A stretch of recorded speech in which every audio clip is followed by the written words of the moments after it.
Hello everyone, good morning to all of you and welcome to online study point. दोस्तों, आज है 30 जनवरी और आज की इस वीडियो में हम 30 जनवरी से रिलेटेड करंट अफेयर के सभी इंपॉर्टेंट क्वेश्चन को कवर करने वाले हैं। तो यदि आप लोगों को इस वीडियो की पीडीएफ चाहिए तो आप हमारे इस मोबाइल एप्लीकेशन को भी इंस्टॉल कर सकते हैं, जिसमें आप लोगों को डेली क्विज, फ्री पीडीएफ और प्रतिदिन के करंट अफेयर का ऑडियो भी मिल सकेगा। यदि आप एनटीपीसी और ग्रुप डी की तैयारी कर रहे हैं तो आप लोगों के लिए एक स्पेशल चैनल लॉन्च किया गया है जिसका नाम है माई एग्ज़ाम। तो इससे भी आप जुड़ सकते हैं, लिंक डिस्क्रिप्शन बॉक्स में दी हुई है। तो चलिए स्टार्ट करते हैं। हमारा पहला क्वेश्चन, हाल ही में गणतंत्र दिवस परेड में किस राज्य की झांकी ने पहला पुरस्कार जीता है? तो जैसे कि आप सभी जानते हैं कि हर साल गणतंत्र दिवस की परेड में हर राज्य अपनी कला और संस्कृति से रिलेटेड झांकियाँ निकालती हैं। तो इस बार का जो ये गणतंत्र दिवस रहा है, रिपब्लिक डे, इसमें जो उत्तर प्रदेश की झांकी रही है इसे सर्वश्रेष्ठ झांकी चुना गया। आप सभी जानते हैं उत्तर प्रदेश के द्वारा राम मंदिर की झांकी निकाली गई थी जिसकी थीम थी अयोध्या, उत्तर प्रदेश की सांस्कृतिक विरासत। तो इसे ही सर्वश्रेष्ठ झांकी चुना गया है। तो यदि हम बात करें उत्तर प्रदेश की, तो ये है मैप में उत्तर प्रदेश की लोकेशन। इसकी राजधानी है लखनऊ, जो कि रक्षा मंत्री राजनाथ सिंह जी का निर्वाचन क्षेत्र है और ये गोमती नदी के किनारे बसा हुआ है। मुख्यमंत्री हैं योगी आदित्यनाथ, राज्यपाल है आनंदीबेन पटेल, जो कि अभी हाल ही में मध्य प्रदेश के भी राज्यपाल का एडिशनल चार्ज संभाल रही हैं। लोकसभा और राज्यसभा सीटें हैं 80 और 31। यहाँ का राजकीय पशु है बारहसिंगा, राजकीय पक्षी है सारस, राजकीय पेड़ है Ashok. Dudhwa national park, Pilibhit tiger reserve, ये दोनों ही स्थित है उत्तर प्रदेश में। पीलीभीत टाइगर रिजर्व, जिसे अभी हाल ही में टाइगरों की संख्या को 2 गुना करने के लिए T/2 अंतर्राष्ट्रीय अवार्ड से नवाजा गया। प्रधानमंत्री स्वनिधि यानी कि स्ट्रीट वेंडर आत्मनिर्भर निधि योजना के कार्यान्वयन में उत्तर प्रदेश पहले स्थान पर रहा है। इसके अलावा भारत की सबसे बड़ी और सबसे सुंदर फिल्म सिटी ये उत्तर प्रदेश में ही बनाई जा रही है। अब यदि हम यहाँ से बाकी 2 ऑप्शन को डिस्कस करें तो देखिए, जो मेघालय है इसे भी हाल ही में एक अवार्ड से नवाजा गया है सर्वश्रेष्ठ चुनावी आचरण के लिए।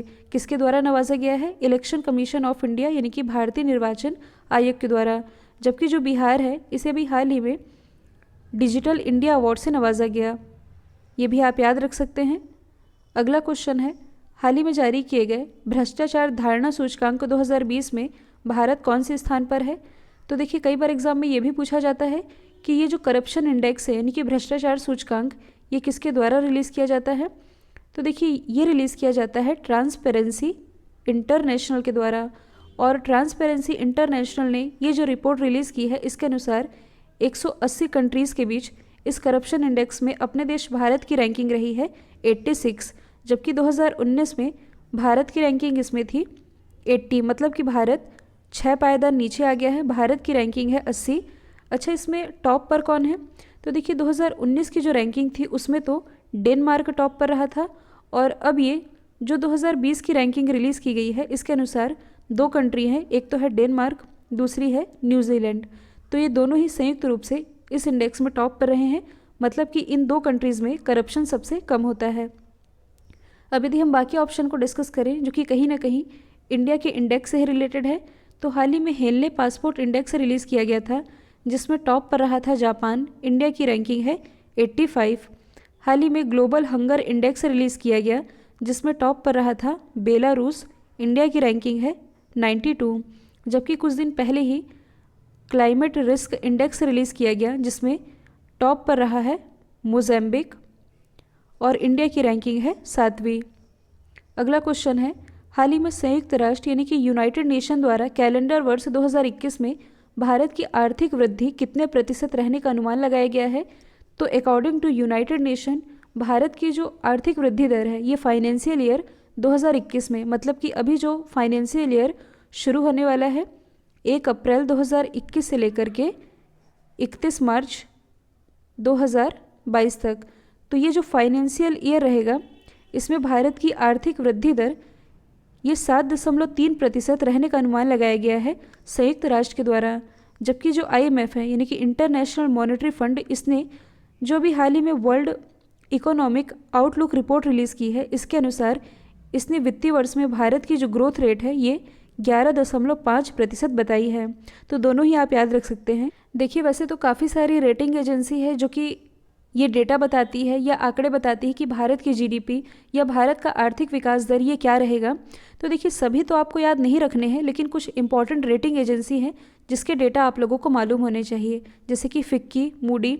IMF ने जो आउटलुक जारी किया है इसके अनुसार 11.5%, और अब जो यूनाइटेड नेशन है इसके अनुसार भारत की आर्थिक वृद्धि दर ये रहेगी 7.3%। यदि हम बात करें यूनाइटेड नेशन की, तो इसकी स्थापना हुई थी 24 अक्टूबर 1945 को, और इसलिए 24 अक्टूबर को हम यूनाइटेड नेशन डे के रूप में मनाते हैं। इसका हेडक्वार्टर स्थित है न्यूयॉर्क में। इसके जो अध्यक्ष हैं इनका नाम है एंटोनियो गुटेरेस। और देखिए आप लोगों के लिए ये जो रिपब्लिक डे सेल लाया गया है, जिसमें कि आप लोगों को दिसंबर मंथ की फ्री मंथली PDF मिल रही है, जिसमें कि दिसंबर मंथ के सभी current affair topic wise with detailing with extra fact cover कराए गए हैं। इसके अलावा जितनी भी PDF है इसमें 70% ऑफ किया जा रहा है। जो मंथली PDF है ये आप लोगों को 11 रुपये में, इसके अलावा जो ईयरली डिटेल्ड PDF है ये आप लोगों को 29 में, और 1 लाइनर फॉर्मेट की जो PDF है ये आप लोगों को 20 रुपीज़ में मिल सकेगी। इसके अलावा जो मैथ्स के हैंड रिटन नोट्स है ये आप लोगों को 33 रुपीज़ में मिल सकेंगे। हाल ही में भारत ने किस देश को कोविडशील्ड टीकों की 5 लाख खुराक प्रदान की है? तो देखिए जो अपना देश भारत है ये वसुधैव कुटुंबकम की नीति अपनाते हुए अभी हाल ही में जो श्रीलंका है, श्रीलंका को उपहार के रूप में इसने कोविडशील्ड टीकों की 5 लाख खुराक प्रदान की है। और देखिए अभी 2 टीके हैं जो कि चर्चे में रहे हैं, एक तो कोविडशील्ड है, दूसरा है कोवैक्सीन। तो कोविडशील्ड ये डेवलप की गई है सीरम इंस्टीट्यूट ऑफ इंडिया के द्वारा, जो कि पुणे में स्थित है, और दूसरी वैक्सीन जो कि चर्चे में रही है इसका नाम है कोवैक्सीन, जो कि डेवलप की गई है भारत बायोटेक के द्वारा। यहाँ हम बात कर रहे हैं कि कोविडशील्ड टीकों की 5 लाख खुराक ये प्रदान कर रहा है भारत श्रीलंका को। आप मैप में देख सकते हैं, ये है श्रीलंका की लोकेशन। इसकी कॉमर्शियल कैपिटल है कोलंबो। कोलंबो में ही दक्षिण भारत का सबसे ऊंचा टावर स्थापित किया गया है, जिसका नाम है लोटस टावर। एग्जीक्यूटिव कैपिटल है जयवर्धनेपुरम कोट्टे। यहाँ के प्रेसिडेंट हैं गोटबाया राजपक्षे, प्राइम मिनिस्टर है महिंद्रा राजपक्षे, और प्रेसिडेंट और प्राइम मिनिस्टर ये दोनों ही भाई भाई है। इसके अलावा भारत और श्रीलंका के बीच एक एक्सरसाइज होती है जिसका नाम है मित्र शक्ति। इसमें आप कंफ्यूज नहीं होइएगा, मित्र शक्ति ये भारत और श्रीलंका के बीच की एक्सरसाइज है, जबकि जो मैत्री एक्सरसाइज है ये है भारत और थाईलैंड के बीच की एक्सरसाइज। अच्छा, ये जो आप देख रहे हैं भारत, ये है श्रीलंका, इन दोनों के ही बीच में एक स्ट्रेट है जिसका नाम है पाक स्ट्रेट। यदि आप करंट से रिलेट करेंगे तो हाल ही में वर्ल्ड हेल्थ ऑर्गेनाइजेशन के द्वारा 2 कंट्रीज़ हैं, एक तो है श्रीलंका, दूसरी है मालदीव, जिसे कि चेचक और खसरा मुक्त डिक्लेयर किया गया है। हाल ही में नए उप सेना प्रमुख कौन बने हैं?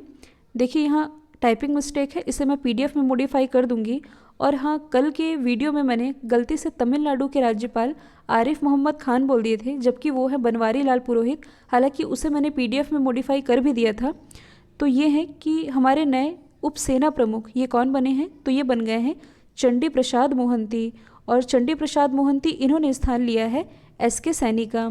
और चंडी प्रसाद मोहंती ये अपना पदभार ग्रहण करेंगे 1 फरवरी 2021 से। ये तो बने हैं उप सेना प्रमुख।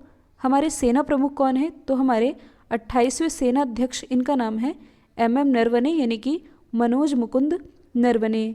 इसके अलावा यदि आप करंट से रिलेट करेंगे तो हाल ही में इंडियन आर्मी के जो मेजर अनूप मिश्रा है, इनका नाम आप याद रख सकते हैं। मेजर अनूप मिश्रा, इनके द्वारा विश्व की पहली लचीली बुलेट प्रूफ जैकेट डेवलप की गई, जिसका नाम रखा गया है शक्ति। कौन सा देश 2022 में महिला फुटबॉल एशिया कप की मेज़बानी करेगा? तो 2022 का ये जो महिला फुटबॉल एशिया कप होगा इसकी मेज़बानी करेगा अपना देश भारत। ईयर याद रखेंगे, 2022 में भारत इसे होस्ट करने वाला है। तो आप वर्ल्ड मैप में देख सकते हैं भारत की लोकेशन, जो कि उत्तरी पूर्वी गोलार्ध में स्थित है। जो कर्क रेखा है ये भारत के कुल 8 राज्यों से गुजरती है। गुजरात, राजस्थान, मध्य प्रदेश, छत्तीसगढ़, पश्चिम बंगाल, त्रिपुरा और मिजोरम 4 इंपॉर्टेंट छोर हैं। भारत का जो उत्तरी छोर है ये है इंदिरा कॉल, दक्षिणी छोर है इंदिरा पॉइंट, पूर्वी छोर है अरुणाचल प्रदेश और पश्चिमी छोर है गुजरात। इसके अलावा यदि देखा जाए तो जनसंख्या की दृष्टि से जो अपना देश भारत है ये विश्व का दूसरा सबसे बड़ा देश है। पहले स्थान पर है चाइना, जबकि क्षेत्रफल की दृष्टि से देखा जाए तो भारत 7वें स्थान पर आता है। भारत से पहले 6 कौन है? तो पहले स्थान पर है रशिया, दूसरे स्थान पर है कनाडा, तीसरे स्थान पर है अमेरिका, चौथे स्थान पर है चाइना, 5वें स्थान पर है ब्राज़ील, 6वें स्थान पर है ऑस्ट्रेलिया और क्षेत्रफल की दृष्टि से भारत आता है 7वें स्थान पर। इसके अलावा भारत की जो सबसे लंबी रिवर है इसका नाम है गंगा नदी। इसकी लंबाई लगभग 2525 किलोमीटर है। और देखिए भारत का सबसे बड़ा पर्वत है K2, मतलब कि जो टॉप 3 है ये मैंने सीक्वेंस से लिखे हैं। K2 या इसे आप कह सकते हैं गॉडविन ऑस्टिन, जो कि काराकोरम पर्वत श्रेणी के अंतर्गत आता है। काराकोरम पर्वत श्रेणी जिसे पहले कृष्णागिरी के नाम से जाना जाता था। दूसरे स्थान पर आता है कंचनजंगा और तीसरे स्थान पर नंदा देवी का नाम आता है। हाल ही में किस केंद्रीय मंत्री ने वाहनों पर ग्रीन टैक्स लगाने की घोषणा की है? तो देखिए कहीं भी जब ये ग्रीन वर्ड लिखा रहे आप समझ लीजिए कहीं ना कहीं पर्यावरण से ही रिलेटेड है। तो हाल ही में जो केंद्रीय मंत्री हैं नितिन जयराम गडकरी जी, इनके द्वारा वाहनों पर ग्रीन टैक्स लगाने की घोषणा की गई है। अब इसे आप समझिएगा। देखिए जो ट्रांसपोर्ट व्हीकल होते हैं, ट्रांसपोर्ट व्हीकल कहने का मतलब है कि जो परिवहन से रिलेटेड व्हीकल होते हैं ये जब 8 साल चल जाते हैं, मतलब कि 8 साल पूरे होने पर ये अपना फिटनेस सर्टिफिकेट बनवाते हैं। फिटनेस सर्टिफिकेट का कहने का मतलब है कि ऐसा सर्टिफिकेट जो कि ये बताए कि इनकी जो गाड़ी है ये और भी आगे चलने लायक है, मतलब कि इसकी स्थिति ऐसी है कि इसे और आगे चलाया जा सकता है। तब इन्हें रोड टैक्स भी देना होता है। रोड टैक्स तो आप सभी समझते हैं। तो ये जो नई नीति है इसमें ये कहा गया है कि जो ट्रांसपोर्ट व्हीकल है इन्हें 10 से 15% अब ग्रीन टैक्स भरना होगा, जो कि 8 साल चल चुकी हैं। मतलब कि ये जो 10 से 15% ग्रीन टैक्स है ये पर्यावरण के नाम पर वसूला जाएगा। तो ये तो बात हुई ट्रांसपोर्ट व्हीकल के लिए। अब जिनकी पर्सनल व्हीकल है, जैसे कि आपकी अपनी पर्सनल व्हीकल होगी, तो आप लोगों के लिए क्या नियम है कि यदि आपने 15 साल तक अपनी जो व्हीकल है इसे यूज़ कर ली है और आगे भी चलाना चाहते हैं, तब आप लोगों को 15 साल के बाद ग्रीन टैक्स देना होगा।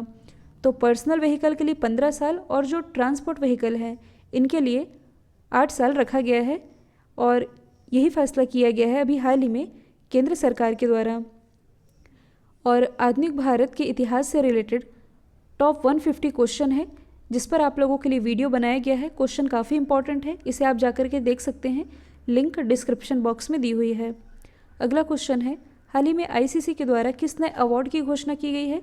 तो देखिए हाल ही में मेल और फीमेल कैटेगरी दोनों में ही ICC के द्वारा एक नए अवार्ड की घोषणा की गई है जिसका नाम है प्लेयर ऑफ द मंथ। मतलब कि इस कैटेगरी में भी अब ICC के द्वारा अवार्ड प्रदान किए जाएंगे। यदि हम बात करें ICC की यानी कि इंटरनेशनल क्रिकेट काउंसिल की, तो इसकी स्थापना हुई थी 1909 में। हेडक्वार्टर स्थित है दुबई UAE में। इसके CEO हैं मनु साहनी और अभी हाल ही में इसके नए अध्यक्ष बने हैं, इनका नाम है न्यूजीलैंड के ग्रेग बार्कले। देखिए ICC से ही रिलेटेड कुछ आगामी खेल प्रतियोगिताएं हैं, जैसे कि ICC मेंस वर्ल्ड कप, ये कब होना है 2023 में, जिसे कि अपना देश भारत होस्ट करने वाला है।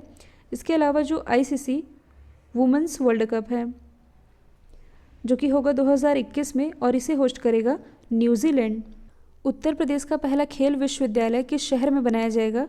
तो उत्तर प्रदेश का ये जो पहला खेल विश्वविद्यालय है ये बनाया जाएगा उत्तर प्रदेश के मेरठ में। मतलब कि मेरठ के सरदना में लगभग 700 करोड़ की लागत से इसकी स्थापना की जाएगी, जो कि उत्तर प्रदेश का पहला खेल विश्वविद्यालय होगा। उत्तर प्रदेश के बारे में तो हम हमेशा ही डिस्कस करते हैं। क्वेश्चन नंबर 1 में ऑलरेडी हम डिस्कस कर ही चुके हैं। उत्तर प्रदेश से ही रिलेटेड कुछ शहरों के नाम हैं जो कि अभी चर्चे में रहे हैं। स्टार्ट करें यदि हम मेरठ से ही, तो मेरठ में ही भारत का पहला एनिमल वॉर मेमोरियल स्थापित किया गया है। इसके अलावा यदि हम बात करें उत्तर प्रदेश की राजधानी लखनऊ की, तो लखनऊ में मतलब कि लखनऊ के 4 बाग रेलवे स्टेशन से भारत का पहला हेल्थ ATM लॉन्च किया गया है, जबकि भारत का पहला मास्क ATM ये भी उत्तर प्रदेश के सहारनपुर से लॉन्च किया गया है। उत्तर प्रदेश के नोएडा में एशिया का सबसे बड़ा एयरपोर्ट बनने जा रहा है। इसके अलावा यदि आप करंट से रिलेट करेंगे तो हाल ही में जो कुशीनगर है, कुशीनगर एयरपोर्ट को भी हाल ही में इंटरनेशनल एयरपोर्ट ये डिक्लेयर किया गया है। हाल ही में टाटा ट्रस्ट द्वारा जारी किए गए जस्टिस इंडिया रिपोर्ट के अनुसार नागरिकों को न्याय देने के मामले में कौन सा राज्य पहले स्थान पर रहा है? तो देखिए ये इसका 2nd एडिशन जारी किया गया है और इसके अनुसार 2020 में नागरिकों को न्याय देने के मामले में जो महाराष्ट्र है ये रहा है टॉप पर। महाराष्ट्र के बाद नाम आता है तमिलनाडु का, इसके बाद तेलंगाना रहा है तीसरे स्थान पर। तो ये तो बात हुई बड़े राज्यों की। और 1 करोड़ से कम आबादी वाले राज्यों को यदि देखा जाए तो पहले स्थान पर रहा है त्रिपुरा, दूसरे स्थान पर रहा है सिक्किम और तीसरे स्थान पर रहा है गोवा। न्याय देने का मतलब कि कहने का मतलब है कि यहाँ ज़्यादा केस पेंडिंग नहीं है, मतलब कि नागरिकों को यहाँ ज़्यादा से ज़्यादा कानूनी सहायता प्रोवाइड कराई जाती है राज्य सरकार के द्वारा। इसी मामले में टॉप पर रहा है महाराष्ट्र। यदि हम अदर ऑप्शन को डिस्कस करें तो जो उत्तर प्रदेश है ये स्वनिधि योजना के कार्यान्वयन में पहले स्थान पर रहा है, मतलब कि प्रधानमंत्री स्वनिधि योजना में। महाराष्ट्र के बारे में डिस्कस कर लिया हमने। तमिलनाडु की यदि हम बात करें तो हाल ही में जो गुड गवर्नेंस इंडेक्स रिलीज़ किया गया, इसके अलावा बाजार कर्ज के मामले में तमिलनाडु टॉप पर रहा है, जबकि हाल ही में जो इंडिया इनोवेशन इंडेक्स 2.0 रिलीज़ किया गया, इसमें टॉप पर रहा है कर्नाटक। कल जो मैंने आप लोगों से सवाल पूछा था, इसका राइट आंसर था उत्तर प्रदेश। अब आप लोगों के लिए आज का सवाल है, हाल ही में अमेरिका की पहली महिला वित्त मंत्री कौन बनी है? तो इसका जो भी आंसर है कमेंट बॉक्स में बताइएगा। वीडियो यदि पसंद आया है तो लाइक, शेयर और सब्सक्राइब करना बिल्कुल मत भूलिएगा। तो आज के लिए इतना ही। Thank you so much.